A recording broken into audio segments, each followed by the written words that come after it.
ನಿರ್ಮಲವಾದ ಶುದ್ಧವಾದ ಜಲದಲ್ಲಿ ಮೈಕೊಳೆಯನ್ನ ತೊಳೆದುಕೊಂಡೆ. ಮಾನಸಿಕವಾದಂತಹ ಶಾಂತಿಯನ್ನ ಹೊಂದಿ ಅಮ್ಮನೇ ಅನುಮೋದಿಸಿದಂತಹ ಬ್ರಹ್ಮದೇವನ ಮಂತ್ರ ತದೇಕ ಚಿತ್ತದಿಂದ ಜಪಿಸುತ್ತೇನೆ. ಜಪಿಸುವ ಕ್ರಮ ಒಂಟಿ ಕಾಲಲ್ಲಿ ನಿಂತು ಓ ಬ್ರಹ್ಮದೇವ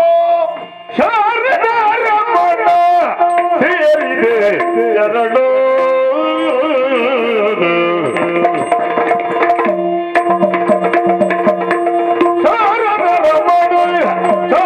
ರಮಣ ಸೇರಿದೆ ಚರಣ ವೀರುತ ಕರುಣ ತೋರೋದರು ಜನವ ವೀರುತ ಕರುಣ ತೋರೋದರು ಜನವ ಜಯ ಜಯ ವಾಣಿವರ ಜಯ ಜಯ ವಾಣಿವರ ಬ್ರಹ್ಮದೇವ ಜಯತೋ ಶಾರದ ರಮಣಿ.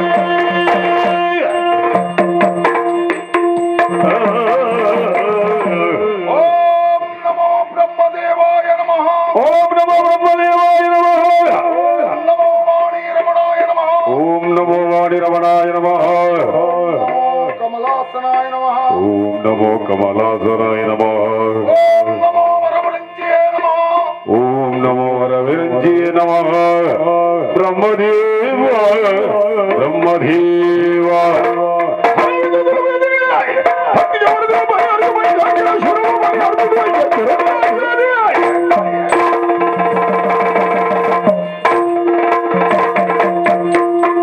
ಹಲವು ಪರಿಯಲ್ಲಿ ತಪವನ್ನಾಚರಿಸಿದರು. ಇಲ್ಲಿಯವರೆಗೆ ಬ್ರಹ್ಮದೇವನ ಸಾಕ್ಷಾತ್ಕಾರ ಮಹಿಷಾಖ್ಯನಿಗೆ ಆಗಲಿಲ್ಲ ಅಂತಾದ್ರೆ ಏನಿದರ ಅರ್ಥ? ಏನು ಏನು ಸುಮ್ಮನೆ ಉಳಿಯುವುದಕ್ಕೆ ಸಾಧ್ಯತೆ ಉಂಟೋ? ಇಲ್ಲಮ್ಮ. ಹೀಗೆ ಪರಿಸರವನ್ನು ನೋಡುತ್ತಿರುವಾಗ ತಪಸ್ಸಿಗೆ ನಿಲ್ಲುವ ಪೂರ್ವದಲ್ಲಿ ಹೆಮ್ಮರ ಒಂದು ಬುಡ ಸಹಿತ ಬತ್ತಿ ಬರದಾಗಿ ಹೋಗಿದೆ. ಕುರುಚಲು ಗಿಡವೊಂದು ಹೆಮ್ಮರವಾಗಿ ಬೆಳೆದು ನಿಂತಿದೆ ಅಂತಾದ್ರೆ ಕಳೆದ ಕಾಲಗಳೆಷ್ಟು. ಹಾಗಾದ್ರೆ ಸುಮ್ಮನೆ ಉಳಿಯುತ್ತೇನೋ? ಅಮ್ಮನ ಆಸೆಯನ್ನು ಈಡೇರಿಸುವುದಕ್ಕಾಗಿ ಬ್ರಹ್ಮದೇವನ ಹೆಸರಿನಲ್ಲಿ ಹಿಡಿದಿರಬಹುದಾದಂತ ಹರಿತವಾದ ಕೂರಸೆಯಿಂದ ಶಿರವನ್ನ ಕಡಿದು ಅರ್ಪಿಸುತ್ತೇನೆ.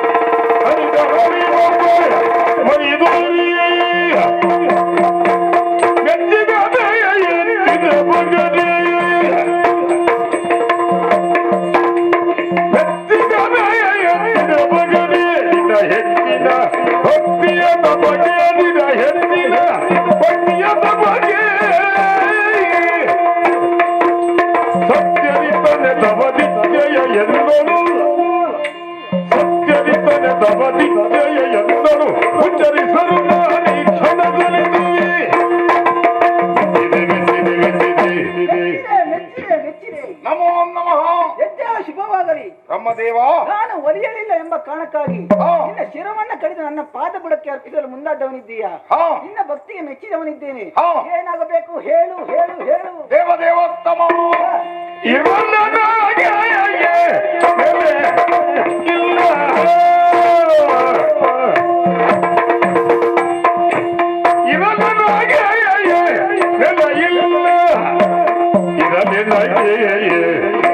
ಇಲ್ಲ ಬೇಡುವರೆ ನನಗೆ ಕುಲವಿಲ್ಲ ಹೇಳುವರೆ ನನಗೆ ನೆಲ ಇಲ್ಲ.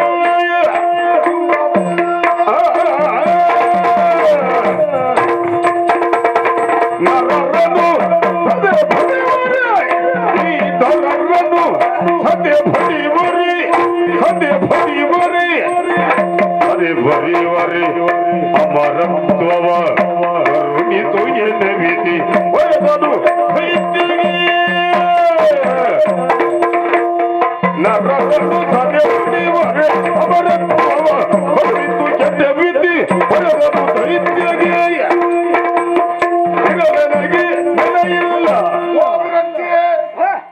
ಸಕಲ ಜೀವಿಯ ಹಣೆ ಎಂಬ ಹಲಗೆ ಮೇಲೆ ಬರೆಯುವ ಭವಿಷ್ಯವ ಭಗವಂತ. ಮಹಿಷಾಖ್ಯನ ಜೀವನದ ದುರಂತ ಅಂದರೆ ಯಾರಲ್ಲಿಯೂ ಹೇಳಿ ಪರಿಹಾರ ಮಾಡಿಕೊಳ್ಳುವುದಕ್ಕಾಗುವುದಿಲ್ಲ. ಇರಲೇನಕ್ಕೆ ನೆಲೆ ಇಲ್ಲ, ಬೇಳ್ ಹೊರೆಯನಗೆ ಕುಲವಿಲ್ಲ. ಅಮ್ಮ ಕಿರಾತಿನಿ, ಅಪ್ಪ ಯಾವ ಮುನಿಯನ್ನುವುದು ಗೊತ್ತಿಲ್ಲ. ಹಾಗಾದ್ರೆ ಎರಡನ್ನೂ ಸಂಪಾದಿಸಿಕೊಳ್ಳಬೇಕು ಅಂತಾದ್ರೆ ಇದ್ದಾರಲ್ಲ ಭೂಲೋಕದ ಮಾನವರು ಅವರನ್ನು ಸೆರೆಬಡಿಯುವರೆ ಅಮರತ್ವವನ್ನು ಅನುಗ್ರಹಿಸು. ಉಳಿತಲ್ಲ ನಿನಗೆ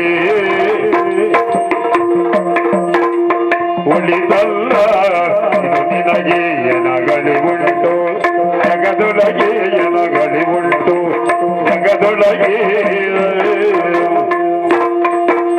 ಸವೆ ಮುಗಿದಾದರ ಗೊಡವೆಗೆ ಹೋಗದೆ ಸವೆ ಮುಗಿದಾದರ ಗೊಡವೆಗೆ ಹೋಗದೆ ಉಳಿದರ ಜಗದಳು ಅಡಿವೀರಮ್ಮನಿಗೆ ಉಳಿತಲ್ಲ ಇದು ನಿನಗೆ ಎನಗಳಿ ಉಂಟು ಜಗದೊಳಗೆ ಉಳಿ ಉಳಿ ಉಳಿ ಉಳಿ. ಉಳಿತಲ್ಲ ಇದು ನಿನಗೆ.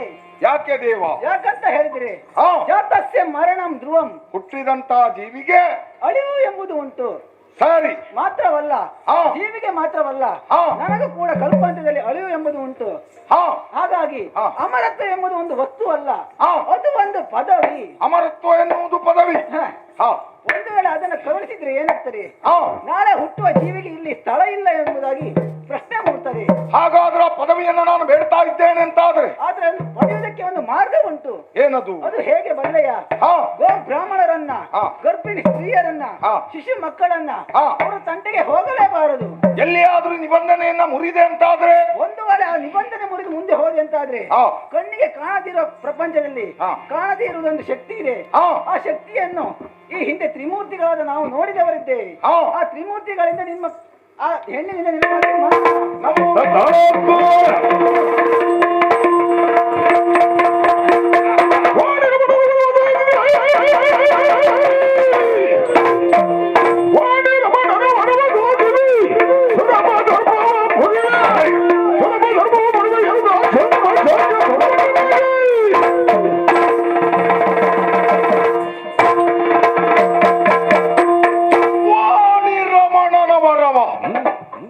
ಸಾಧಿಸಿದ್ದೇನೆ.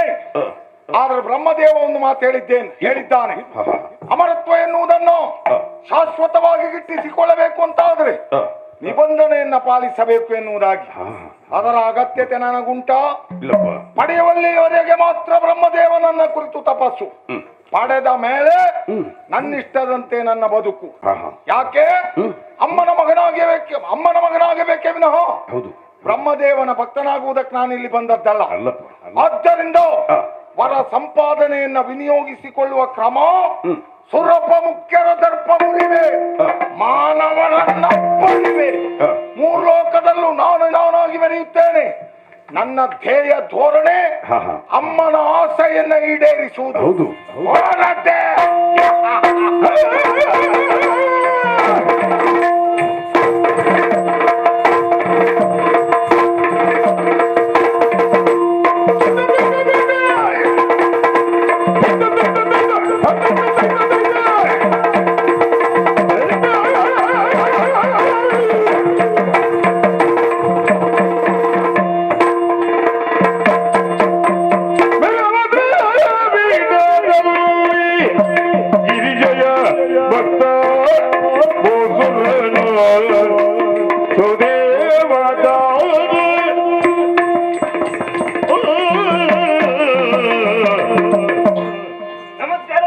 ನಮಸ್ಕಾರ. ನನ್ನ ಪರಿಚಯ ಆಯ್ತು ನಿಮಗೆ? ಭಟ್ರದ್ದು ಗೊತ್ತಾಯ್ತು. ಬ್ರಾಹ್ಮಣರಲ್ಲಿ ಯಾರು ಅಂತ ಗೊತ್ತಾಗ್ಲಿಲ್ಲ. ಇಲ್ಲ ಭಟ್ರೆ, ನಮ್ಮ ಅಪ್ಪನ ಪರಿಚಯ ಉಂಟು ನಿಮಗೆ? ನಿಮ್ಮ ಅಪ್ಪ ಯಾರು? ಕೆರೆಕಟ್ಟೆ ಸುಬ್ರಾಯ ಭಟ್ರು. ಆ ಹೆಸರು ಕೇಳಿದ್ದೇವೆ. ಅವ್ರ ಮಗ ಸುದೇವ ಭಟ್ರು ಅಂತ ಹೇಳಿ ನಾನೇ ಅಲ್ವ ಸ್ವಾಮಿ? ನಿಮ್ ಮುಖ ನಾವು ನೋಡಿಲ್ಲ ಭಟ್ರೆ. ನೋಡ್ಲಿಕ್ಕೆ ನಾವು ಊರಲ್ಲಿ ಇದ್ರಲ್ವ ನೀವು ನೋಡು? ಅಂದ್ರೆ ನಾವು ಘಟ್ಟದಲ್ಲಿ ಎಂತ ಗೋಟಾಡಿಕೆ ವ್ಯಾಪಾರ, ಶುಂಠಿ ವ್ಯಾಪಾರ, ಹಸಿಮೆಣಸ, ಕಾಳುಮೆಣಸ? ಅಲ್ಲ, ನಿಮ್ ಲೆಕ್ಕದ ಬ್ರಾಹ್ಮಣರೆಲ್ಲ ಗೋಟಕ್ಕೆ ವ್ಯಾಪಾರ ಮಾಡುವ? ಮಾಡ್ಲಿಕ್ಕಿಲ್ಲ. ನಾನು ಗಿಜ್ಜಿನ ಭಕ್ತನು. ಯಾವ ಗಿರಿಜೆ ಭಟ್ರೆ? ನಿಮ್ ಪಕ್ಕದ ಮನೆಯವಳು. ನಿಮಗೆ ಪರಿಚಯ ಉಂಟಾ? ಅವಳಲ್ಲ ಸ್ವಾಮಿ, ಮತ್ತೆ ಗಿರಿಜೆ. ಗಿರಿಜೆ ಅರ್ಚಕರು. ದೇವಿ ಪೂಜೆ ಮಾಡ್ಕೊಂಡಿದ್ದವ. ಊರಿಗೆ ಬರ್ಬೇಕಾದ್ರೆ ಅನಿವಾರ್ಯತೆ ಒದಗಿತ್ತು. ಒಮ್ಮೆ ತಂದೆ ತಾಯಿಯಿಂದ ಪತ್ರ ಬಂತು. ಈ ಪತ್ರ ನೋಡಿದ ತಕ್ಷಣವೇ ಮಾಡಿ ಮನೆ ಬರ್ಬೇಕಂತ ಬರೆದಿತ್ತು ನೋಡಿ. ಹೌದಪ್ಪ. ನೋಡಿದ ತಕ್ಷಣ ಹೊರಟು ಮನೆ ಬಂದೆ. ಬಂದು ನೋಡ್ತೇನೆ ಸ್ವಾಮಿ, ಏನು ಬಿಟ್ರೆ ಅಪ್ಪ ಅಮ್ಮ ಇಬ್ರು ಒಂದೇ ಚಾಪೆಯಲ್ಲಿದ್ರು. ಸಹಜ ಅಲ್ವಾ, ಲೋಕ ನೋಡಿ ಅದು. ಇರು ಸಹಜವೇ, ಆದ್ರೆ ನೋಡುವ ಸ್ಥಿತಿಯಲ್ಲಿ ಇಲ್ಲ ಸ್ವಾಮಿ. ಏನಾಗಿದೆ? ಏನು ಅಡಿ ಮೇಲೆ ಆಗ್ತಾ ಉಂಟು, ಎಂತ ಉಸಿರು. ಶ್ವಾಸ. ಹೋಗಿ ನನ್ನ ಅಪ್ಪನ ಹತ್ರ ಕೇಳಿದೆ, ಯಾಕಪ್ಪ ನೀವು ಬರ್ಲಿಕ್ಕಿಲ್ಲ, ನಿಮ್ಗೇನಾಗಿದೆ ಕೇಳಿದೆ. ಅವಾಗ ನಮ್ಮ ಅಪ್ಪ ಹೇಳಿದೇನು ಗೊತ್ತಾ? ಏನು? ಮಗನೇ, ನಿನಗಾಗಿ ಹೆಚ್ಚಿಗೆ ಮಾಡಿಟ್ಟಿದ್ದಿಲ್ಲ, ಏನೋ ಅಲ್ಪ ಸ್ವಲ್ಪ ತೋಟ ಮಾಡಿಟ್ಟಿದ್ದೇನೆ. ಹಾ. ಅಡಿಕೆ ಮರ ಬುಡ ತೆಂಗಿನ ಮರ ತಲೆವನ್ನು ನೋಡ್ಕೊಂಡಿರ್ ಮಗನ ಅಂತ ಹೇಳಿ ಅಪ್ಪಯ್ಯ ಮೇಲೆ ಹೋದ್ರು ನೋಡಿ. ಅಪ್ಪ ಹೋದ್ರು. ಅಪ್ಪಯ್ಯ ಹೋದ್ ಕೂಡಲೇ ಅಮ್ಮನ ಹತ್ರ ಹೋಗಿ ಕೇಳಿದೆ. ಅವಾಗ ಅಮ್ಮ ಹೇಳಿದೇನು ಗೊತ್ತಾ? ಇದು ಅಪ್ಪ ಹೇಳಿದ ನಿಟ್ಟಿಂದ ಮಾಡ್ಕೊಂಡು ಬಾ ಮಗನ ಅಂತ ಹೇಳಿ ಅಪ್ಪನ ಜೊತೆಗೆ ಅಮ್ಮರು ಹೋದ್ಲು. ಬಟ್ರಿ ಯಮಸೋಲಿದೆ ನಿಜವಾಗ್ಲು ಹೌದಪ್ಪ. ಏಕಕಾಲದಲ್ಲಿ ಇಬ್ರು ಕರ್ಕೊಂಡೆ ಒಂದೇ ಖರ್ಚಲ್ಲಂತ ಕ್ರಿಯೆ ಮಾಡಿ ಪೂರೈಸಿಬಿಟ್ರೆ ಹೌದು ಹೌದು ಹೌದು ಓದದ್ ಒಟ್ಟಿಗೆ ಒಳ್ಳೇದಾಯ್ತಲ್ಲ ಹೌದು ಏನು ಮಾಡ್ಲಿಕ್ಕಾಗಿಲ್ಲ. ಹೌದು. ಆಮೇಲೆ ಮನೆಗೆ ಬಂದೆ. ಹಾ. ಮನೆ ಬಂದ ಅಪ್ಪ ಹೇಳಿದ ನೆನಪಾಯ್ತು. ಇದು ಅಡಿಕೆ ಮರ ಬುಡ ನೋಡು ತೆಂಗಿನ ಮರ ತಲೆ ನೋಡು ಅಂತ ಹೇಳಿದ್ದು. ದಿನಾ ಬೆಳಿಗ್ಗೆ ಬೇಗ ಹೇಳುದು, ಹೇಳುದು, ತೋಟಕ್ಕೆ ಹೋಗುದು, ಅಡಿಕೆ ಮರ ಬುಡ ನೋಡುದು, ನೋಡುದು, ತೆಂಗಿನ ಮರ ತಲೆ ನೋಡುದು, ಹಾ. ಬಂದ ಜಗಲಿ ಮೇಲೆ ಕೂತ್ಕೊಂಡು ನೋಡಿ. ದಿನಕ್ಕೆ ಒಂದು ಬಾರಿ ಅಲ್ಲ ಮತ್ತೆ ಮೂರು ಬಾರಿ ನೋಡ್ತಾ ಇದ್ದವ. ನೋಡ್ಲಿಕ್ಕೆ ಏನು ಕಮ್ಮಿ ಮಾಡುದಿಲ್ಲಲ್ಲ. ಸರಿ ನೋಡ್ತಿದ್ದವ. ಅದು ನಮ್ ಗ್ರಾಚಾರಕ್ಕೆ ಯಾಕೆ ಹಾಗಾಯ್ತು ಅನ್ನೋದು ಗೊತ್ತು ನೋಡಿ. ಇದು ಅಡಿಕೆ ಮರ ತಲೆ ಎಲ್ಲ ಚೋಂಕ್ ಆಗ್ತದಂತು. ಹಾ. ನಮ್ಮ ಅಪ್ಪನ ಕಾಲದಲ್ಲಿ ಹಾ. ಇಂತಿಂತ ತೆಂಗಿನಕಾಯಿ ಆಗ್ತಿದ್ದು. ನಿಮ್ಮ ಕಾಲದಲ್ಲಿ ಮತ್ತೆ ದೊಡ್ಡದಾಗಿರ್ಬೋದಲ್ವಾ? ನೀವು ಬರೀ ಹೊಟ್ಟೆಗೆ ಇಚ್ಚಿನ ಮಾತಾಡ್ಬೇಡಿ. ಇಲ್ಲಪ್ಪ. ಇಂತಿಂತದಾಗ್ಲಿ ಶುರುವಾಯ್ತು. ಹೇಗೆ ಅದು ಯಾಕೆ ಹಾಗಾಯ್ತು ಅನ್ನೋ ಗೊತ್ತಲ್ಲ ನೋಡಿ. ಹಾ. ಒಮ್ಮೆ ನಮ್ಮ ಹಿತೈಷಿಗಳೊಬ್ರು ಸಿಕ್ಕಿದ್ರು. ಏನು ಏನು ಮಾಡಿ ನಿಮ್ಮ ಅಪ್ಪನ ನಾವೇ ಸ್ಕೂಲ್ ಹೌದಪ್ಪ. ನಿಮ್ಮ ಅಪ್ಪನ ಕಾಲದಲ್ಲಿರುವ ಅಂತ ತೋಟರಿಗೆ ನಿನ್ ಕಾಲದಲ್ಲ ಹಾಳಾಯ್ತಲ್ಲ ಏನಾಯ್ತು ಕೇಳಿದ್ರು. ಅದಕ್ಕೆ ನಮ್ಮ ಅಪ್ಪ ಹೇಳ್ದನ್ನು ಹೇಳಿದೆ ನೋಡಿ. ಹಾ, ಹಾ. ಹೇಳಿದ್ದ ತಡ ಏನ್ ದೇವ್ರ ಮಾಡಿ ನಿಮ್ಮ ಅಪ್ಪ ಹೇಳಿದ್ರ ಅರ್ಥ ಹಾಗಲ್ಲ. ಅಡಿಕೆ ಮರ ಬುಡ ನೋಡು ಅಂತ ಹೇಳಿದ್ರು, ಬುಡ ಬಿಡಿಸಿ ಗೊಬ್ಬರ ಹಾಕಿ ನೀರು ಬಿಡು ಅಂತ ಹೇಳಿದ್ರು. ತೆಂಗಿನ ಮರ ತಲೆಯಲ್ಲಿರುವ ಕಸ ತೆಗಿ ಅಂತ ಹೇಳಿದ್ರು ಅಂತ ಹೇಳಿದ್ರು. ನಮಗ್ ಗೊತ್ತಾಗುವಾಗ ಗೊತ್ತಾಯ್ತಲ್ಲ. ಹೌದು. ಆಮೇಲೆ ಮನೆ ಬಂದವರು ಹೇಳಿದಾಗೆ ಮಾಡಿದ್ರೆ ನೋಡಿ. ಈಗ ಸಾಧಾರಣ ಅಡ್ಡಿಲ್ಲ. ಹೌದಾ? ಹಾಗಂತ ಮನೇಲಿ ನಾನು ಒಬ್ಬರೇ ಇರುವುದಲ್ಲ ಸ್ವಾಮಿ. ಒಟ್ಟಿ ಜೀವನ. ನಮ್ಮ ಊರಿನವರೆಲ್ಲ ನೋಡಿ ಹೇಳಿ ಶುರು ಮಾಡಿದ್ರು. ಏನ್ ಬ್ರಾಹ್ಮಣ್ರೆ ನೀವೇನು ಕೈ ಸುಟ್ಕೊಂಡ್ ತಿಂತೀರಾ? ಬಟ್ರೆ ವಾ ಕಟ್ಟಿಗೆ ಒಳಗೆ ಕೈಯಾಗ ಇಟ್ಬಿಡುತ್ತೇನಲ್ಲ. ಸಾಧಾರಣ ಎಷ್ಟು ಕೈ ಬೇಕಾದಿತ್ತು. ಮತ್ತಿನ ಕೈ ಹಾಕ್ತಿದ್ರ? ಹೌದಪ್ಪ. ಅದೆಲ್ಲ ಸ್ವಾಮಿ ನೀವೇ ಅಡಿಗೆ ಮಾಡಿ ನೀವೇ ಊಟ ಮಾಡ್ತೀರಾ ಬ್ರಾಹ್ಮಣರೇ ಎನ್ನುವ ತಾತ್ಪರ್ಯ ನೋಡಿ. ಹೌದು. ಹಾಗಾಗಿ ಊರಿನವರಿಗಾಗಿ ನಾನು ಒಂದು ಮದುವೆ ಆದೆ. ಹೌದಾ? ಊರವರೆಲ್ಲ ನಿಮ್ಮಲ್ಲಿ ಬಿಡಾರ ಬಿಟ್ಟಿದ್ದಾರೆ ಬಟ್ರೆ. ಊರವರೆಲ್ಲ ನಮ್ಮನೆ ಬಿಡಾರ ಬಿಡುದ ನಾವೇ ಕರ್ಮಕ್ಕಿರುವುದಾ? ಹೌದಲ್ಲ ಹೌದಲ್ಲ. ಅಂದ್ರೆ ಅವರ ಮಾತಿಗಾಗಿ ಹೇಗುಂಟು ಸಂಸಾರ? ಸಂಸಾರ ಸುಗಮದಲ್ಲಿ ಹೋಗ್ತಾ ಉಂಟು. ಸರಾಗದಲ್ಲಿ. ಹೌದು. ಯಾಕಂತ ಹೇಳಿದ್ರೆ ನಮ್ಮ ದಾಂಪತ್ಯ ಪ್ರತೀಕವಾಗಿ ಮೂರು ವರ್ಷದಲ್ಲಿ 4 ಜನ ಗಂಡು ಮಕ್ಕಳು ನನಗೆ. ಹೌದಾ? 3 ವರ್ಷಕ್ಕೆ 4 ಮಕ್ಕಳು. ಹಾಗಾದ್ರೆ ಮದುವೆ ಆಗಿದ್ರೆ ಮೊದಲು ಒಂದು ಮಗು ಹುಟ್ಟಿದೆ. ಒಳ್ಳೆ ಮದುವೆ ಅದ? ಯಾರು ಹೇಳಿದ್ರು? ಯಾರು ಹೇಳಿದ್ ಕೇಳಿದ್ರೆ? ನಿಮ್ಗೆ ವಿಷಯ ಗೊತ್ತಿಲ್ಲ? ಇಲ್ಲಪ್ಪ. ಅಂದ್ರೆ ಪ್ರಥಮ ವರ್ಷ ಅವಳು ಹೆತ್ತದ. ಮಾರನೇ ವರ್ಷ ನೀವು ಹೆತ್ತರಿ ಬಹುಶಃ. ಅಲ್ಲ ನಿಮ್ ಲೆಕ್ಕದ ಗಂಡಸೆಲ್ಲ ಹೆರ್ತಾರ? ಇಲ್ಲ ಬಟ್ರೆ. ಗಂಡಸು ಹೇರುವುದು ಅಂತಂದ್ರೆ ಹೆಂಗಸಿಗೆ ಅಂತ ಕೆಲಸ. ಹೌದು. ಅದೆಲ್ಲ ಸ್ವಾಮಿ ಪ್ರಥಮ ವರ್ಷ ಅದೆಂತದ್ದು ಅವಳಿ ಅವಳಿ ಅಂಬುಡು. 2 ಮಕ್ಕಳು ನೋಡಿ. ಮತ್ತೆರಡು ವರ್ಷಕ್ಕೊಂದೊಂದು ಮಕ್ಕಳಾಗಿದ್ದು. ಹೌದು. ಹಾಗಾಗಿ 3 ವರ್ಷಕ್ಕೆ 4 ಜನ ಗಂಡು ಮಕ್ಕಳು. ಸಂಸಾರ ಸರಾಗವಾಗಿ ನಡೀತಾ ಉಂಟು ಸ್ವಾಮಿ. ಅದೇ ತೋಟಕ್ಕೆ ಕೆಲ್ಸಕ್ಕೆ ಜನ ಸಿಗುದಿಲ್ಲ. ಎಲ್ಲಾದ್ರೂ ಕೆಲ್ಸಕ್ಕೆ ಮುಂಗಡ ಕೊಟ್ರೆ ಮತ್ ಮಾನವಿಸಿ ಈ ಕಡೆ ಬರುವುದೇ ಇಲ್ಲ. ಅದಕ್ಕೆ ಇವತ್ತು ಆಲೋಚನೆ ಮಾಡಿದ್ದೇನೆ, ಇನ್ನು ಕೆಲಸದವ್ರು ಹುಡುಕುದಲ್ಲ, ನಮ್ಮನೆ ತೋಟ ಕೆಲಸ ನಾನೇ ಮಾಡುವುದು. ಭೂಲೋಕದಲ್ಲಿ ಕಣ್ಣಿ ಕಾಣುವ ದೇವರು ಒಂದು ಬ್ರಾಹ್ಮಣರು, ಆಮೇಲೆ ಒಂದು ಸರ್ಪರಾವ್. ಬ್ರಾಹ್ಮಣರಲ್ಲಿ ಕೆಲಸ ಮಾಡಬಾರ್ದು. ಯಾರ ಮನೆ ಇದು? ಬೇರೆ ಮನೆದಲ್ಲಿ. ನಮ್ಮನೆ ತೋಟ ಕೆಲಸ ನಾವು ಮಾಡ್ಬೋದು ನೋಡಿ. ನಮ್ ತೋಟ ಇದು ತೋಟ ಬಹಳ ಬೇಸರ ಆಗ್ತಾ ಉಂಟು. ಇದೆಂತ ಕತೆ ಮಾರ್ರೆ. ಎಂತ ಆವಾಗ್ಲೂ ಸ್ವಲ್ಪ ರೊಡ್ಡಿಲ್ಲ. ಈಗ ಈ ನಮ್ಮನೆ ನುಸಿ ಕಾಯಿಲೆ ಈ ಬದಿಗೆ ಎಂತ ಪಾಪ. ನಾವು ಇಲ್ಲಿ ದೇವರನ್ನ ಈ ಪರಿಸರ ಈ ರೀತಿ ಆಗ್ತದೆ ಅಂತ ಅನ್ಕೊಳ್ಳಿಲ್ಲ. ಹೌದು, ತುಂಬಾ ಅದು ಒಲ್ಲೊಲ್ಲೊಲ್ಲೊಲ್ಲ ಒಂದು ಉಂಟು ತೋಟ, ಅಡಿಕೆ ಮರ. ಎಂತದ್ದೇ ಆಗ್ಲಿ ಉಳಿಸ್ಕೊಳ್ಬೇಕಲ್ಲ, ಪ್ರಯತ್ನ ಮಾಡಿ. ಮತ್ತೆ ಇವು ಆಟ ಬಿದ್ದು ನಾವು ಗತಿ ಗೋತ್ರ ಇಲ್ಲವಾ? ಏನಾದ್ರು ಮಾಡಿ ಹತ್ತೆ ಮಾಡಿ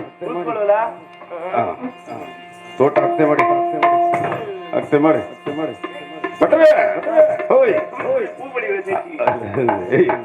ನಾಯಿ ಹೊಡಿಲಿ ಗುಡ್ಡ.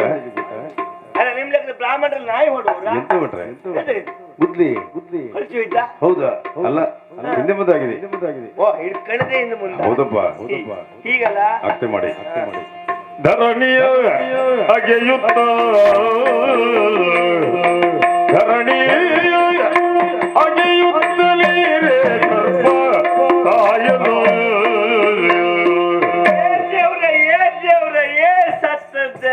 ಎಂತ ಬಿಟ್ರೆ ಇದು ಯಾವಾಗ್ಲೂ ಆಗ ನಾ ತೋಟಕ್ಕೆ ಬಂದ್ರಾಯ್ತು ನನ್ನ ಕಾಲಡಿ ಸುತ್ತೇ ಇರುದು. ಎಂತ ಹೇಳಿ? ಒಳ್ಳೆ ಸೊಕ್ಕೊಳ್ಳೆ ನೀರು ಒಳ್ಳೆ ಇದು ಸೊಕ್ಕೊಳ್ಳೆ ಸೊಕ್ಕು ಬಂದ ಮೇಲೆ ಬಂದು ನನ್ ಗುದ್ಲಿ ಬಿ ಸತ್ಯ ಹೋಯ್ತಲ್ಲ. ಸತ್ತದೆ ಸತ್ರ ಸಾಯಿಲಿ ಬೇಸರು ಇಲ್ಲ. ಸತ್ತದೀಗ ನನ್ ತೋಟದಲ್ಲ, ಇಲ್ಲೇ ಇದ್ರ ಕೊಳತು ವಾಸನೆ ಬರ್ತದೆ. ಮೂಗಿದ್ದವ್ರು ತೋಟದ ಕಡೆ ಬರ್ಲಿಕ್ಕಿಲ್ಲ ನಿಜವಾಗ್ಲು. ನಿಮಗೆ ಮೂಗುಂಟು. ಇದು ಎತ್ತಿ ಬಿಸಾಡ್ಬೇಕು. ಅಲ್ಲಿ ಕಾಣಿಸುತ್ತಿರುವುದು ಯಾರು ತೋಟ? ಅದು ಅದ ಯಾರು? ಶೆಟ್ರದೇ. ಶೆಟ್ರೆ ಅದೇ ಶೆಟ್ರ್ ಅವ್ರು ಸುದ್ದಿ ಹೇಳ್ಬೇಡ್ರಿ ನನಗೆ. ಯಾಕೆ ಅಂದ್ರೆ ಆ ಶೆಟ್ರ್ ನೋಡಿದ್ರಾಗುದಿಲ್ಲ ನನಗೆ. ಹೌದಾ? ಮೇಲಿರೋ ತೋಟ ಅವ್ರದಾ, ಹೌದು. ಕೆಳಗಿರೋ ತೋಟ ನಂದು. ನಿಮ್ಮದು. ಒಂದ್ ದಿವಸ ಆ ಶೆಟ್ರ್ ಹತ್ರ ನಾನು ನೀರು ಬಿಡಿ ಅಂತ ಹೇಳುದು, ಹಾ. ಅವ್ರು ಬಿಡುದಿಲ್ಲ ಅಂತ ಹೇಳುದು. ಹಾ. ನಾನ್ ನೀರು ಬಿಡಿ ಅಂತ ಹೇಳುದು, ಹಾ. ಅವ್ರು ಬಿಡುದಿಲ್ಲ ಅಂತ ಹೇಳುದು. ಹಾ. ಬಿಡಿ ಬಿಡಿಲ್ಲ, ಬಿಡಿ ಬಿಡಿಲ್ಲ, ಬಿಡಿ ಬಿಡುದೇ ಇಲ್ಲ ಅಂದ್ರು. ನಿಮ್ಗ ನಿಮ್ಮ ಅಪ್ಪನಿಗೆ ಅಭ್ಯಾಸ ಇದ್ದಿತ್ತ? ಯಾವ್ದು? ಇಲ್ಲ ಕದ್ದು ಬಿಡಿಸೋದು ಅಭ್ಯಾಸ ಇತ್ತ? ಬೀಡಿ ಎಲ್ಲ ಮಾರ್ರೆ. ಹಾ. ನಾನು ನೀರು ಬಿಡಿ ಅಂತ ಹೇಳುದು, ಅವ್ರು ಬಿಡುದಿಲ್ಲ ಅಂತ ಹೇಳುದು. ಹಾ. ಆವತ್ತು ನೀರಿನ ಗಲಾಟೆ ಅಂತ ಹೇಳಿದ್ರೆ ಹಾ. ಅದು ಕಾವೇರಿ ಗಲಾಟೆ. ಕಾವೇರಿ ಗಲಾಟೆಯ? ಕಾವೇರಿದಲ್ಲ, ಕಾವಿ ಏರ್ತವ್ರು. ಹೌದು. ನನಗೆ ಶಿಟ್ಟೆ ಬಂತು ನೋಡಿ. ಹಾ. ಜೋರಾಗಿ ಬಿಟ್ಟು ಜೋರಾಗ್ಬಿಟ್ರಿ? ನಾನು ಜೋರಾಗಿತ್ತಲ್ಲ. ಶೆಟ್ಟಿ ಎಲ್ಲಿದ್ರು? ಎಲ್ಲಿದ್ರೆ? ಎತ್ಕೊಂಡು ಮನೆಗೆ ಹೋಗಿದ್ದಲ್ವಾ? ಹೆದರ್ಕೊಂಡ ಬಟ್ರೆ? ನಾ ಹೆದರ್ಕೊಂಡ್ರ ಅಂತ ಅನ್ಕೊಂಡಿದ್ದು. ಮನೆಗೆ ಹೋದ್ರೆ ಶೆಟ್ರ್ ಕತ್ತಿ ಒಂದು ಹೊರಗೆ ಬಂತು ನೋಡಿ. ಕತ್ತಿ ದೊಣ್ಣೆ ಬಡಿಗೆ ಹೌದು. ಕೋಳಿ ಕತ್ತಿ ಉಂಟಲ್ಲ, ಬಹಳ ನಂಜು ಬಟ್ಟೆ ಅದ. ಸಾಗಿತಾ? ಅದು ಎಲ್ಲ ಹೇಳದ್ ಕೇಳಿದ್ದು ಬಹಳ ನಂಜು. ಅದೆಲ್ಲ ಸ್ವಾಮಿ ಮನೆಯಲ್ಲಿರುವ ಕತ್ತಿ ಬಡಿಗೆಲ್ಲ ಹಿಡ್ಕೊಂಡು ನೋಡಿ. ನೋಡ್ರಿ ಸಿಟ್ಟು ನೆತ್ತಿಗೆ ಏರಿಬಿಡ್ತು. ಬಿಡ್ಲೇ ಇಲ್ಲ. ತೋಟದಾಗಿದ್ದವು ಮನೆ ಅಂಗ್ಳಕ್ ಬಂದೆ. ಬರ್ಲಿ ನೋಡು ಶೆಟ್ರಿ ಏನ್ ಮಾಡ್ತಾರೆ ಬರ್ತಾರ ನೋಡು. ಶೆಟ್ರ ಕತ್ತಿ ಹಿಡ್ಕ ನಮ್ಮನೆ ಅಂಗ್ಳಕ್ ಬರ್ಬೇಕಾ? ಹೌದಲ್ಲ? ಅಲ್ಲ, ಬ್ರಾಹ್ಮಣರ ಮನೆ ಅಂಗ್ಳಕ್ ಬಂದ್ವಿ, ಯಾವ ಬ್ರಾಹ್ಮಣರು ಬಿಡ್ತಾರೆ ಸ್ವಾಮಿ? ಬಿಟ್ಲೇ ಇಲ್ಲ. ಏನ್ ಮಾಡಿದ್ರು ಬಟ್ರೆ? ಮನೆಯೊಳಗೆ ಹೋಗಿ ಬಾಗ್ಲ ಹಾಕೊಂಡಿ. ಮತ್ತೆ ಪೆಟ್ಟಿಗೆ ಆಗುದಿಲ್ಲ ಬಟ್ರೆ ನೀವು? ನಾ ಹೆದರ್ಕೊಂಡದ ಶೆಟ್ರಿ ಕಲ್ಸದ್ ನಾನು. ಬರೊಂಬತ್ತ ಅಂತ ಅಂದ್ರೆ ಇದೆಯಲ್ವಾ? ನಾನು ಬಾಗ್ಲ ಹಾಕೊಂಡ ಅವ್ರ ಜಗ್ಲಿ ಮೇಲೆ ಕೂತ್ಕೊಂಡು ನುಷ್ಯ ಹೊಡಿಯುದು. ಸಂಜೆವರೆಗೆ ನುಷ್ಯ ಹೊಡೆದೇ ಬಂದ್ ಬಿಟ್ರೆ ನಾನು ಹೊರಗ್ ಬರ್ಲಿಲ್ಲ. ಸಂಜೆ ಆದ್ಕೂಳೆ ಎತ್ಕೊಂಡ್ ಮನೆಗೆ ಹೋದ್ರು. ಆವತ್ತಿನಿಂದ ಗಲಾಟೆ ಇಲ್ಲ ನೋಡಿ. ಆವತ್ತಿನಿಂದ ಗಲಾಟೆ ಹೇಳಿದ್ರು, ಆವತ್ತಿನ ದ್ವೇಷ ಉಂಟು. ಇನ್ನು ಕತ್ತಿಡ್ಕೊಂಡ್ ಬರ್ತಾರ ತೋಟಕ್ಕೆ ಬಾರ್ಯ ಮಾಡ್ತಾರೆ. ಹೌದು, ಹಾಕಿ ಶೆಟ್ರ ತೋಟಕ್ಕೆ ಅಗೆಯುತ್ತಲಿರೆ ಸರ್ಪ ಸಾಯಲು ವಿಧಿ ಪೂರಿಯಾದರೆ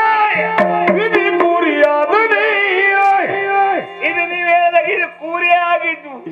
ನಾನು ಎಣಿಸ್ಕೊಂಡಿದ್ದೆ ಬೇರೆ ಸ್ವಾಮಿ, ಇಲ್ಲ ಆದದ್ದೇ ಬೇರೆ. ಅಂದ್ರೆ ನಾನು ಕೊಂದದ್ದು ಒಳ್ಳೆಯ ಹಾವು ಅಂತ ತಿಳ್ಕೊಂಡಿದ್ದು. ಮತ್ತೆ ಇದು ಒಳ್ಳೆಯ ಅಲ್ಲ ಸ್ವಾಮಿ, ಇದು ಒಳ್ಳೆಯ ಹಾವು. ಸರ್ಪ? ಹೌದು. ಅಯ್ಯೋ, ಸರ್ಪ ದಿವಸ 12 ವರ್ಷ ಹೊಟ್ರೆ ಏನ್ ದೇವ್ರೆ ನೋಡ್ತಾ ಉಂಟು ನೋಡಿ. ನನ್ನ ಮೇಲೆ ಎಷ್ಟು ದ್ವೇಷ ಅಂತ. ಸತ್ರು ನಿಮ್ಮನೆ ನೋಡ್ತಾ ಉಂಟು. ಹೌದು. ತರದ ವ್ಯಾಧಿ ಬರುತ್ತೆ ಬಿಟ್ರೆ. ಕುಷ್ಠ ಬರುತ್ತೆ. ನಮ್ಮನೆ ತೋಟ ಕೆಲಸ ಜನ ಆಯ್ತು. ಕುಷ್ಠ ವ್ಯಾಧಿ? ಹೌದು. ನಿಮಗೆ ಮಕ್ಕಳಾಗೋದಿಲ್ಲ ಅಂತ ಬಿಟ್ರೆ? ನಾಲ್ಕನೇ ತಲೆ ಬಿಸಿ ಇಲ್ಲ. ಹೇಗೆ? 3 ವರ್ಷ 4 ಆಯ್ತಲ್ಲ, ವರ್ಷ ಲಕ್ಕಡ ಒಂದು ಹೆಚ್ಚಿಗೆ ಉಂಟು. ಇನ್ನಂತ ಮಕ್ಕಳು? ಹೌದಲ್ಲ? ಮಕ್ಕಳು ತಲೆ ಬಿಸಿ ಇಲ್ಲ ನಮ್ಗೆ. ಅಯ್ಯೋ ಅಯ್ಯೋ,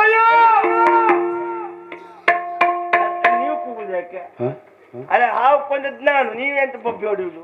ನನಗೆ ಹೆದರ್ಸುದ ನೀವು? ಸುಮ್ನೆ ಇರ್ತೀರಾ? ಹಾವನ್ ಕೊಂದಾಗ ಅಳ್ಬೇಕಾದ್ ಯಾರು? ಬೇರೆ ಜಾತಿಯವರು. ನಾವು ಬ್ರಾಹ್ಮಣರಲ್ಲ ಸ್ವಾಮಿ. ಹೌದು. ಪರಿಹಾರ ಮಾಡ್ಕೊಳ್ಳಿ. ನನ್ಗೆ ಏನ್ ಮಾಡ್ತೀರಿ? ಈಗ ಒಂದು 20-25 ಜನ ಬ್ರಾಹ್ಮಣರಿಗೆ ಹೇಳಿಕೆ ಕೊಡ್ತೇನೆ. ಹೇಳಿಕೆ ಕೊಟ್ಟು ಈ ಹಾವು ಎತ್ಕೊಂಡು ಹೋಗಿ ಹೊಳಿ ಬದಿಗೆ ಸುಟ್ಟು ಬ್ರಾಹ್ಮಣರಿಗೆ ಒಳ್ಳೆ ಊಟಕ್ಕೆ ಮಾಡಿ ಹಾಕ್ತೀವಿ. ಹಾವನ್ನು ಸುಟ್ಟು ಚಟ್ನಿ ಮಾಡಿ ಭಟ್ರಿಗೆ ಊಟ ಕೊಡಿಸುದಾ? ಭಟ್ರ ಅಂತ ಬೂದಿ ತಿನ್ನೋದಂದೇಳಿ? ಅಲ್ಲ, ನಿಮ್ನ ಬ್ರಾಹ್ಮಣರಲ್ಲ ಅಂತ ಹಾವಿನ ಚಟ್ನಿ ತಿನ್ನುವರ? ಅಂದ್ರೆ ಸುಡುದಂತ ಸರ್ಪ ಸಂಸ್ಕಾರ ಮಾಡಿ ನಂತರಲ್ಲಿ ಅನ್ನದಾನ. ಇಲ್ಲ ಭಟ್ರೆ, ಪರಿಹಾರ ಆಗ್ಲಿಕ್ಕಿಲ್ಲ. ನಾಗಮಂಡಲ ಮಾಡಿಸಿ ನಾಗಮಂಡಲ. ಹೌದು. ನೀವು ಒಡ್ಡಿಲ್ಲ ಮರ್ರೆ ನೀವು. ನಾನು ಸಣ್ಣ ರೀತಿಯಲ್ಲಿ ಪರಿಹಾರ ಮಾಡ್ಕೊಳ್ಳುವಂತ ಆಲೋಚನೆ ಇದ್ದೆ. ಎಂತ ನಾಗಮಂಡಲ ಮಾಡಿಸ್ಬೇಕು ಅಂತಾದ್ರೆ ಖರ್ಚಿಗೆ ಎಷ್ಟು ಬೇಕಾಗ್ತದೆ ಗೊತ್ತುಂಟಾ? ಯಾಕೆ ಹೆದರ್ಬೇಕೆ? ನಾವು ಕೊಡ್ತೇವೆ. ನೀವು ಧೈರ್ಯದಲ್ಲಿದ್ದೀರಿ. ಹೌದು. ದೇವ್ರು ಒಳ್ಳೇದು ಕೊಟ್ರೆ ಮಾಡುದಿಲ್ಲ ಅಂತಲ್ಲ, ದೇವ್ರು ಒಳ್ಳೇದು ಕೊಟ್ರೆ ಮಾಡ್ತೇನೆ. ಯಾವ್ದಕ್ಕೂ ಮೊದಲು ಸ್ವಲ್ಪ ಸಂಸ್ಕಾರ ಮಾಡ್ಬೇಕು. ಧರಣಿಯ ಅಗೆಯುತ್ತಲಿದೆ ಸರ್ಪ ಸಾಯಲು ಹರಡಿತು ಕುಷ್ಠವ್ಯಾಧಿ,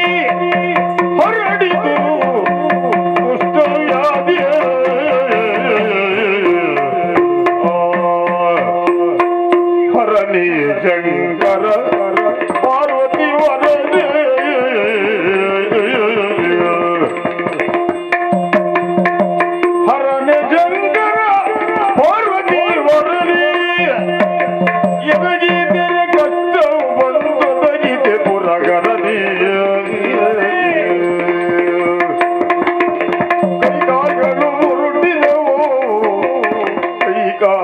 ಮುರುಟಿದವು ನಡೆಯಲಾರದೆ ಮುಂದೆ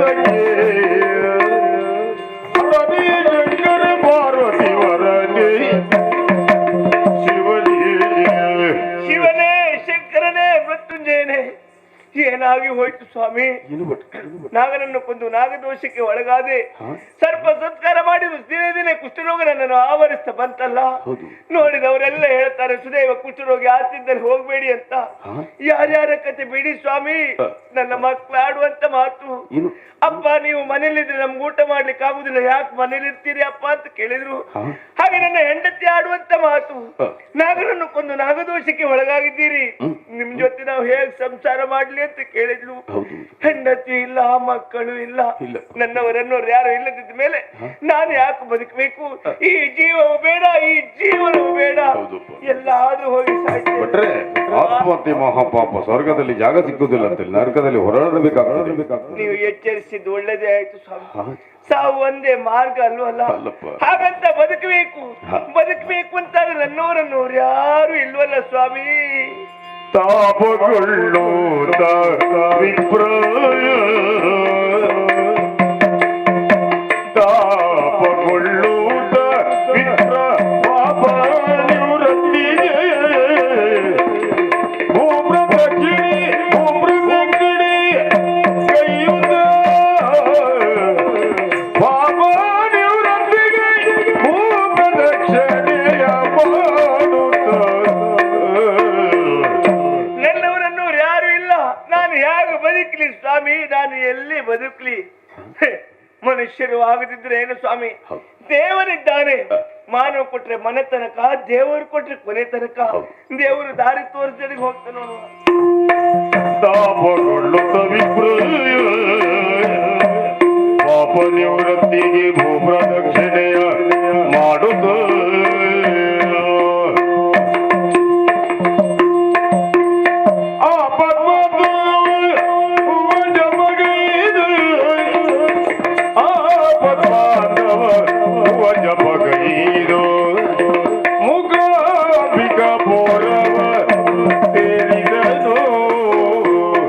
ನನ್ನೂರನ್ನು ಬಿಟ್ಟೆ ಕೆಲವು ದೂರ ನಡೆದು ಬಂದೆ.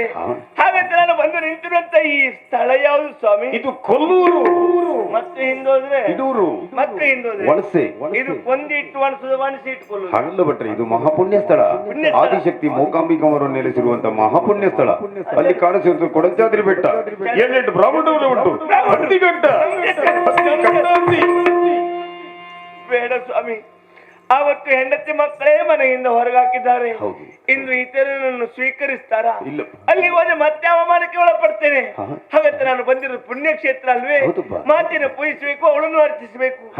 ದೇವರು ಪೂಜೆ ಮಾಡ್ಬೇಕು ಅಂತ ದೇಹ ಶುದ್ಧಿ ಆಗ್ಬೇಕಲ್ಲ ಸ್ವಾಮಿ. ಎಲ್ಲಿ ಸ್ನಾನ ಮಾಡ್ಲಿ? ಜುಳು ನಾದ ಕೇಳ್ಕೊಂಡು ನೋಡಿ. ಹೌದು, ನದಿ ಹರಿಯುವ ಶಬ್ದ, ಸೌಪರ್ಣಿಕ ನದಿ. ಸ್ನಾನ ಮಾಡಿಕೊಂಡು ಬನ್ನಿ.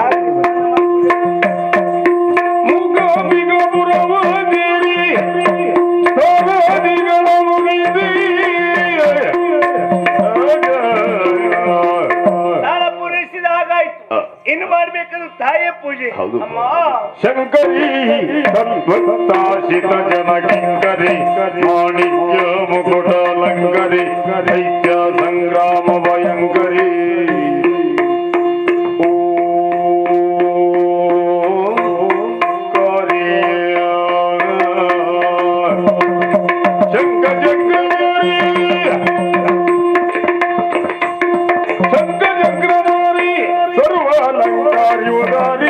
ಸರ್ವಾಲಂಕಾರಿ ಉದಾರಿ ವರಬಿರುದಾಗಿದೆ ಶಂಕಾಲಾಂಗದ ಹೃದಿ ಪಂಕಜಾಕ್ಷಿ ಕುಂಕುಮಾಗಿದಾದರೆ ಶ್ರೀ ಮೂಕಾಂಬಿಕೆ ಸಾಮಜಗಮನೆ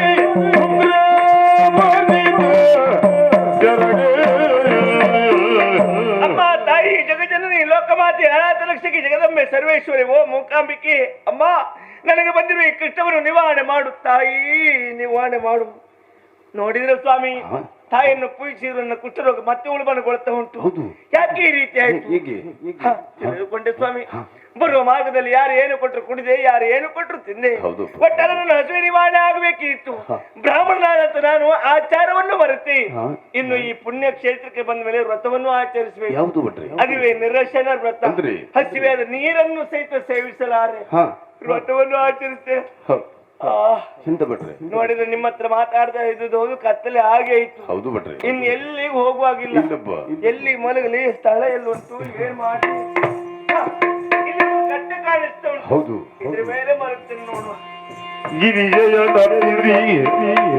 ನಿರಸನ ಕೈಗೊಂಡು ಗಿರಿಜಯ ನರ್ತಿಸಿ ನಿರಸನ ಕೈಗೊಂಡು ಹೊರಗಿರಿ ಸ್ವಪ್ನದಳು ಸ್ವಪ್ನದಳು ಸ್ವಪ್ನದಳು ಗಿರಿಜಯ ಕಾಣಿಸಿಕೊಂಡಳು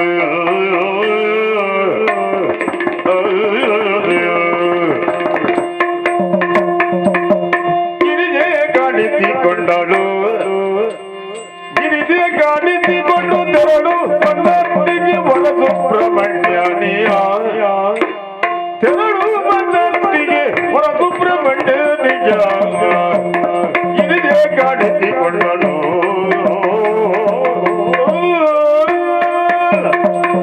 ಸುದೇವ, ಕುಷ್ಠರೋಗದಿಂದ ನಳುತ್ತಾ ನಳುತ್ತಾ ಕೊಲ್ಲೂರಿಗೆ ಹಾಕಿ ಬಂದೆಯ.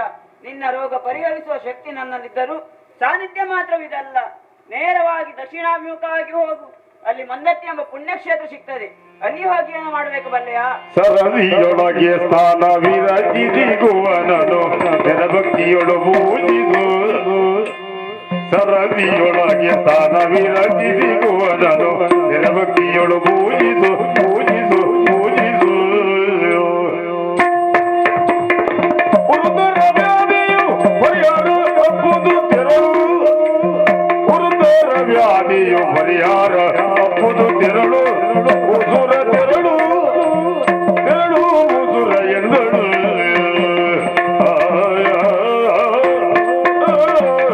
ಮಂದತ್ತಿಯಲ್ಲಿ ನಾಗತೀರ್ಥವಿದೆ. ಬಿಂದು ಮಡಿ ಹುಟ್ಟು ಸುಬ್ರಹ್ಮಣ್ಯನ ಧ್ಯಾನಿಸಿದೆಯೋದಂತಾದರೆ ನಿನ್ನ ರೋಗ ಪರಿಹಾರವಾಗ್ತದೆ. ಹೋಗು ಮಗು ಮಂದಾಟಿಗೆ, ಹೋಗು ಮಗು ಮಂದಾಟಿಗೆ, ಹೋಗು. ತರಡಿ ಹೋದ ದೇವಿ ಪೂಜೆಯ ವಿರಜಿಸುತ್ತ ಹೋಗುರದ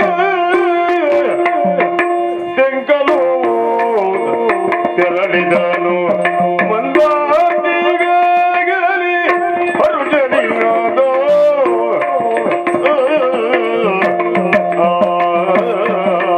ನೋಡಿದೆ ಸ್ವಾಮಿ, ನಾನು ಮಲಗಿದಾಗ ಅಮ್ಮ ಬಂದಿದ್ದಲ್ವಾ? ನಿಮ್ಮ ಎತ್ತಾಕೆಯ ಹೆತ್ತಮ್ಮಲ್ಲ ಸ್ವಾಮಿ, ಇದು ಮೂಕಮ್ಮ. ಮುಖಾಮಿಕಮನವರು ದೇವಿ ಬಂದು ಆಡಿರುವಂತ ಮಾತು. ಏನು ಬಿಟ್ರೆ ನಿನ್ನ ಕುಷ್ಠರೋಗ ನಿವಾರಣೆ ಮಾಡುವ ಶಕ್ತಿ ನನ್ನಲ್ಲಿರುವ ಸ್ಥಳ ಇದಲ್ಲ ಮಗನೇ.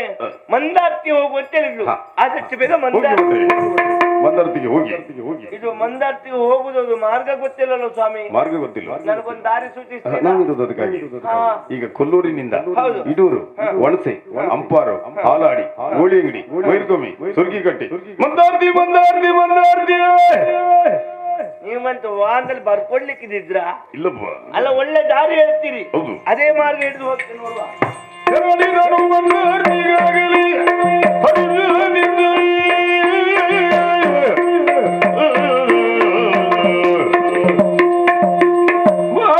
ಭಾವವತಿಯೋಡು ನಾಗತಿದ್ದಾರಿ ಆವಿಬೋದು ವಿರಜಿಸುತ್ತ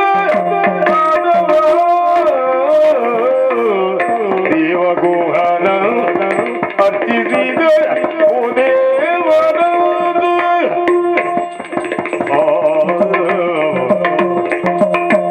ಇನ್ನು ನೇರವಾಗಿ ಬಂದು ನಿಂತಿರುವಂತ ಸ್ಥಳ ಇದುವೇ ಮಂದಾರ್ತಿ ಅಲ್ಲೋ ಸ್ವಾಮಿ. ಹೌದು. ನಾಗತೀರ್ಥದಲ್ಲಿ ಸ್ನಾನವನ್ನ ಪೂರೈಸಿದ ಹಾಗಾಯ್ತು. ಹಾ. ಇನ್ನು ಮಾಡ್ಬೇಕಾದ್ರು ಸುಬ್ರಹ್ಮಣ್ಯನ ಪೂಜೆ. ಹೌದಪ್ಪ. ದೇವಾ ಸುಬ್ಬರಾಯ ಸುಬ್ಬರಾಯ ಓ ಸುಬ್ಬರಾಯ ಸುಬ್ಬರಾಯ ಸುಬ್ಬರಾಯ ಓ ಸುಬ್ಬರಾಯ ಕುಂಡಲ ಮಣಿ ಪೂಜನ ಸ್ವಾಮಿ ಸುಬ್ಬರಾಯ ಮಂಡಲ ನಾಯಕನೇ ಸ್ವಾಮಿ ಸುಬ್ಬರಾಯ ಮಂಡಲ ನಾಯಕನೇ ಸುಬ್ಬರಾಯ ಸುಬ್ಬರಾಯ ಓ ಸುಬ್ಬರಾಯ ಸುಬ್ಬರಾಯ ದೇವಾ ಸುಬ್ರಹ್ಮಣ್ಯ ಕಾರ್ತಿಕೇಯ ಆಗುವನೇ, ಇನ್ನು ಈ ಕುಷ್ಠವ್ಯಾಧಿಯನ್ನು ಸಹಿಸಲಾರೆ ದೇವ. ನನಗೆ ಬಂದಿರುವ ಕುಷ್ಠವ್ಯಾಧಿಯನ್ನು ನಿವಾರಣೆ ಮಾಡು ತಂದೆ, ನಿವಾರಣೆ ಮಾಡು. ಎಂತ ಬಿಟ್ರೆ ಮತ್ತೆ ಸ್ವಾಮಿ ಈ ರೀತಿ ಆಗ್ತಾ ಏನಾಯ್ತು? ಉಂಟು. ಕೊಲ್ಲೂರಿಂದ ನಡ್ಕೊಂಡು ಬಂದಿದ್ದಲ್ವಾ, ದೇಹಕ್ಕೆ ಜಾಡ್ಯ ಆವರಿಸಿದೆ. ಹೌದು. ಅಲ್ಲಿಂದ ಇಲ್ಲಿ ಬರುವಾಗಲೇ ಕತ್ತಲೆ ಆಗಿ ಆಯ್ತು. ಹೌದಪ್ಪ. ಇನ್ನು ಎಲ್ಲಿಗೆ ಹೋಗುವಾಗಿಲ್ಲ. ಎಲ್ಲಿ ಇಲ್ಲಿ ಮಲಗ್ತೀರಿ. ನೋಡಿ ಏನದು ನೆಲ್ಲಿ ಮರ. ಹೌದು ಇದ್ರ ಕೆಳಗಡೆ ಸ್ಥಳ ಉಂಟು, ಹಾ ಇಲ್ಲೇ ಮಲಗ್ತೇನೆ ನೋಡುವ. ಗುಹನ ತಿದಿ ನಿರಾಶದ ಕೈಗೊಂಡು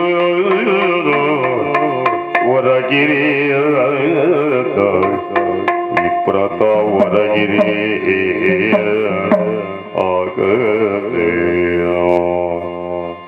ಹತ್ತಿರದ ಮರದಡಿಯೇ ಮಲಗಿರಿ, ಹತ್ತಿರದ ಮರದಡಿಯೇ ಮಲಗಿರಿ.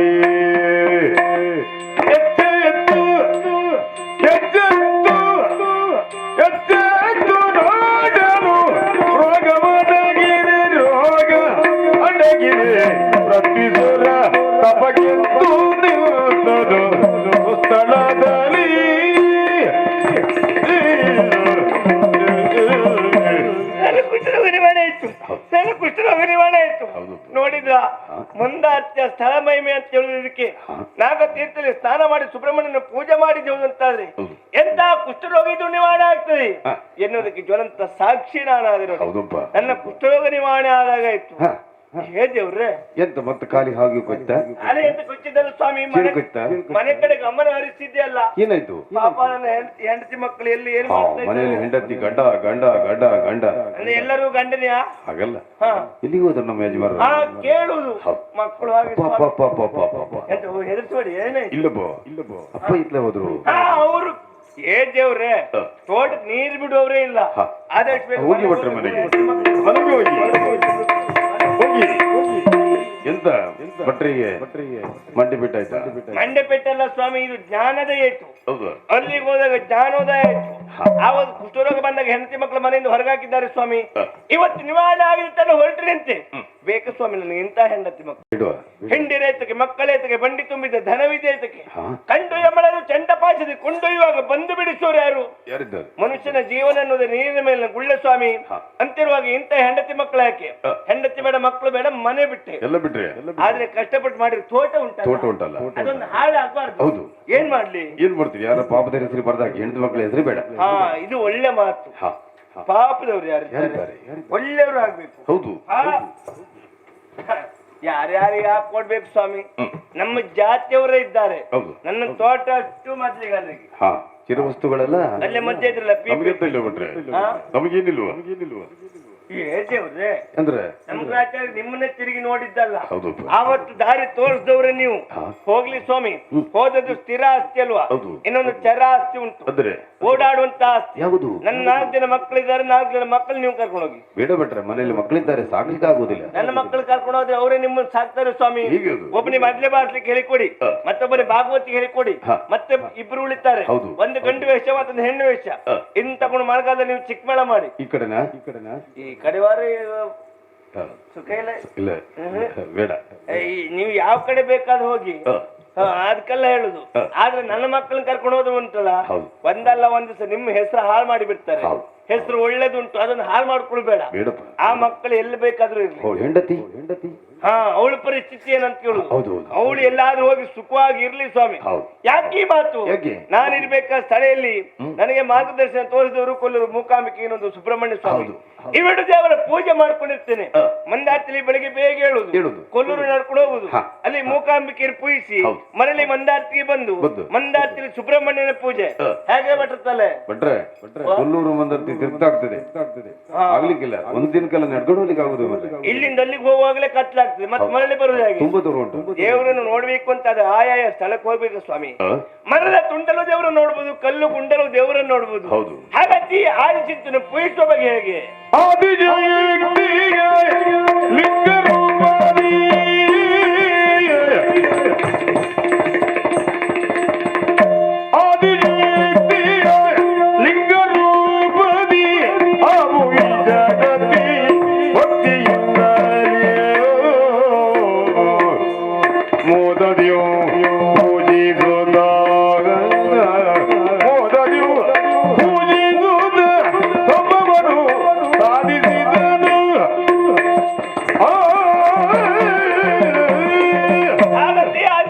ಪೂಜಿಸುವ ಬಗೆಯಾಗಿ ಹೀಗೆ. ಈ ಮಂದಾರ್ತಿಯ ಮಣ್ಣಿನಿಂದಲೇ ಒಂದು ಲಿಂಗವನ್ನು ರಚಿಸ್ತೇನೆ. ಹೌದು. ದಿನನಿತ್ಯ ಆದಿಶಕ್ತಿಯನ್ನು ಈ ಮಂದಾರ್ತಿಯಲ್ಲೇ ಪೂಜಿಸ್ತೇನೆ ಸ್ವಾಮಿ. ಹೌದಪ್ಪ. ಇಷ್ಟ ತನಕ ನಾನು ಸುದೇವ ಬ್ರಾಹ್ಮಣನಾಗಿದ್ದವ.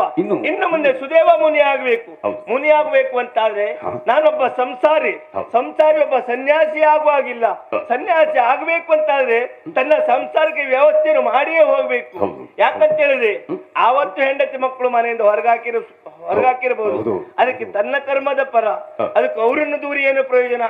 ಆರೇನು ಮಾಡುವರು ಆರಿಂದಲೇನವುದು, ಪೂರ್ವ ಜನ್ಮದ ಕರ್ಮ ವಿಧಿ ಬೆಲ್ಲ ಬಿಡದು. ಹೌದಪ್ಪ. ಕರ್ಮದ ಫಲದಿಂದ ನಾನು ಈ ರೀತಿ ಆಗಿದ್ದೇನೆ. ಆ ಯಾವ ಕಾರಣಕ್ಕೆ ಹೆಂಡತಿ ಮಕ್ಕಳಿಗೆ ತೊಂದರೆ ಕೊಡಲಾರೆ. ಹೌದು. ಅವರಿಗೆ ತನ್ನ ವ್ಯವಸ್ಥೆಯನ್ನು ಮಾಡಿ ಇನ್ನು ಮುಂದೆ ಸುದೇವ ಮುನಿಯಾಗಿ ದೇವರ ಸೇವೆಯಲ್ಲಿ ನನ್ನ ಜೀವನವನ್ನು ಮುಡಿಪಾಗಿದ್ದೇನೆ.